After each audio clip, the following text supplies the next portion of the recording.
I am a powerful soul.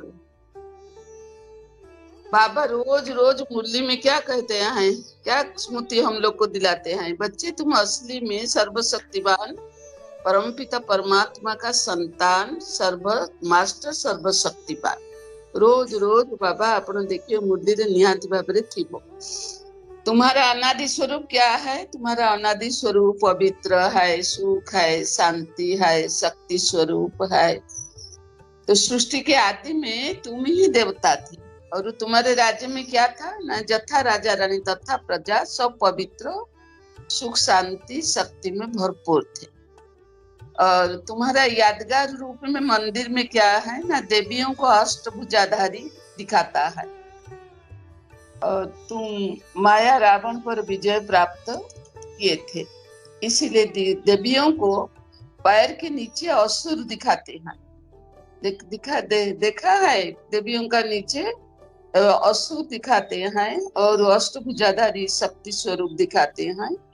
तुम इतने महान हो, श्रेष्ठ कर्म दुनिया में संगम युग पर परमात्मा की मददगार बन किया था, जिसका फल स्वरूप क्या हुआ ना, तुम्हारा सत्य त्रेता में चैतन्य में गायन होता है और द्वापर कली में क्या होता है ना, तुम्हारा जड़ चित्र को पूजन किया जाता है। और तुम्हारा महिमा क्या करते हैं ना, भक्त मंदिर में गाते हैं। कैसे ना, शांति देवा, शक्ति देवा, सुख देवा। और तुम्हारा एक सेकंड का दर्शन के लिए भक्त भी तरस रहा है। और तुम्हारा साक्षात्कार के लिए भक्त क्या करता है, अपना गला काटने के लिए भी तैयार हो जाता है। और तुमको वरदान प्राप्त करने के लिए भक्त भी तुम्हारा वरदान प्राप्त करने के लिए भक्त भी क्या होता है ना, तैयार हो जाते हैं, त्याग तपस्या भी कर रहे हैं। और तुम्हारा जड़ चित्र स्थापना के लिए भक्त भी कितना खर्चा भी करते हैं और तुम्हारा कितना विधि विधान से पूजा भी करते हैं। और भक्त मन का जो उनका भाषा है, मन का जो कथा है, वो आंसू भरा दृष्टि में ये क्या करता है, प्रकाश भी करते हैं। कितना उपवास व्रत नेम आदि करते हैं, प्राप्ति के लिए घर बार भी छोड़कर जंगल चला जाते हैं। देखो ये देवियों का दर्शन करने के लिए कितना भक्त तरस पड़ते हैं, कभी गला काट देते हैं, कभी त्याग तपस्या करते हैं, कभी उपवास व्रत नेम आदि करते हैं, कभी घर द्वार भी छोड़कर जंगल चले जाते हैं। तो बाबा अभी हमको बार बार रिमाइंड कराते हैं और स्मृति दिलाते हैं, ये बच्चे क्या कहते हैं, बच्चे जागो। कैसे ना अपने पूर्व स्मृति दिलाते हैं, अपने असली स्वरूप को पहचानो। तुम जो थे अभी नहीं हो, तुम्हारे पास अभी शक्ति नहीं है। तुम मुझे जो है जैसे है मानो जानो और मेरे से शक्ति लो। कौन बोलते हैं ना, परमात्मा बोलते हैं, बच्चे तुम शक्ति स्वरूप थे, अभी तुम्हारे पास शक्ति नहीं है। अभी मैं सर्वशक्तिवान परमपिता परमात्मा को जानो, मैं जैसे हूँ, जो हूँ जैसा हूँ, मेरे को जानो मानो और मेरे से शक्ति लो।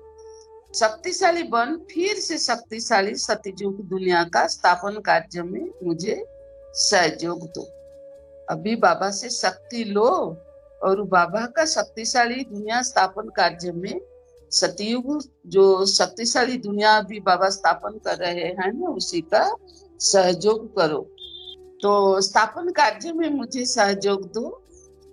यह परमात्मा का सर्व विश्व के आत्मा के लिए क्या है ना, आह्वान है। परमात्मा क्या आह्वान करते हैं, जो अभी मैं सतयुग शक्तिशाली दुनिया स्थापन करने आया हूँ। बच्चे तुम शक्तिशाली आत्मा थे, अभी मेरे को वही शक्तिशाली दुनिया स्थापन कार्य में मददगार बनो। तो वही हम लोग को बच्चे बाबा स्मृति दिलाते हैं और आह्वान भी करते हैं। जो देवता कुल का संतान होंगे उनको क्या होगा ना, टचिंग होगा। उनका आत्मा रूपक दीपक क्या होगा न, जागृत होगा। ये परमात्मा से शक्ति लेकर शक्तिशाली बन जाएंगे और देवता धर्म स्थापन कार्यों में जुट जाएंगे।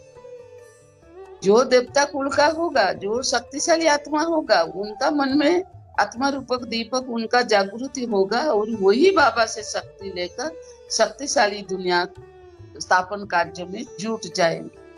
सर्व शक्ति का प्राप्त करने के लिए परमात्मा ने बोला, प्यारे बच्चे, तुमको पहले स्वराज अधिकारी बनना है। पहले क्या करना है ना, पहले हम लोग को स्वराज अधिकारी बनना पड़ेगा। स्वराज का अर्थ क्या है? मैं आत्मा भ्रुकुटी का बीच में चमकता हुआ अजब सितारा हूँ, अजय अमर अविनाशी हूँ, परमधाम निवासी हूँ, परमात्मा का संतान हूँ। मैं एक शक्तिशाली आत्मा, संपूर्ण पवित्र आत्मा हूँ।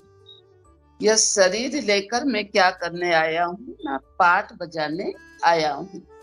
यह शरीर मेरा रथ है और मैं आत्मा उसको चलाने वाले रथी हूँ।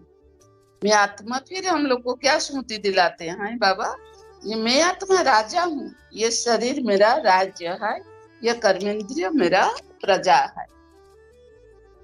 और मैं सत्य तृतीया में राजा बनकर यह स्थूल कर्मेंद्रिय के साथ साथ क्या ना, सूक्ष्म कर्मेंद्रियों को भी ऑर्डर प्रमाण चलाती थी। जब से द्वापर युग का प्रवेशता हुआ, तब से क्या हुआ, कर्मेंद्रिय रूपी प्रजा मुझे चलाना शुरू कर दिया। अभी कलियुग में मैं आत्मा कर्मेंद्रिय रूपी माया का बंधन में बंधायमान हूँ। कलियुग में मैं आत्मा, अभी मैं सत्य तृतीया में मैं राजा बन करके, मैं आत्मा राजा बन करके कर्मेंद्रियों को ऑर्डर प्रमाण, स्थूल कर्मेंद्रिय सूक्ष्म कर्मेंद्रियों को ऑर्डर प्रमाण चलाती थी। लेकिन अभी द्वापर कलियुग से मैं क्या करती हूँ ना, माया का बंधन में बंधायमान होकर कर्मेंद्रिय रूपी माया जो मेरे को अभी चलाता है, मैं राजा अभी उनका दास बन गया। तो रावण रूपी विकार, काम क्रोध लोभ मोह अहंकार मुझे क्या किया ना, पकड़ कर रखा है। मैं आत्मा एक समय था सुख शांति समृद्धि में भरपूर था। अभी माया के जंजीर में मैं क्या हुआ ना, बंधायमान होकर दुख अशांति में भरपूर होकर भगवान को बुलाते हैं, हे पिता परमात्मा, अभी मेरे को ये रावण का जंजीर से मुक्त करो। आधा कल्प से हम लोग को बुलाते बुलाते अभी थक गए हैं। क्या बुलाया है? हे पतित पावन, आओ मुझे वही बंधन से छुड़ाकर मुझे पावन बनाकर कहाँ ले चलो प्रभु। अभी कलियुग जा रहा है, सतयुग आ रहा है, इसी का बीच में क्या है ना, संगम युग पर हम लोग खड़े हैं। और हम सब आत्माएं मुक्ति, जीवन मुक्ति का रास्ता दिखाने के लिए, हम सब आत्माओं को मुक्ति, जीवन मुक्ति का रास्ता दिखाने के लिए स्वयं भगवान हमारे पास खड़े हैं। अभी कलियुग अंत में मैं आत्मा राजा इंद्रियों का गुलाम बन गया हूँ। इंद्रिय सब अपने हिसाब से, देखो इंद्रिय अभी सब अपने हिसाब से चलायमान है। आंख क्रिमिनल हो गया है, मुख से कड़वा असत्य वचन निकालता है, कान पर निंदा चुगली बातों को सुनने के लिए तैयार है, हाथ पैर खराब कर्म करने के लिए तैयार है, और मन बुद्धि चंचल हो गए हैं, जिसी से संस्कार हमको क्या होता है, मिलाकर हम चल नहीं पाते हैं, टक्कर हो जाता है। और घर घर में आज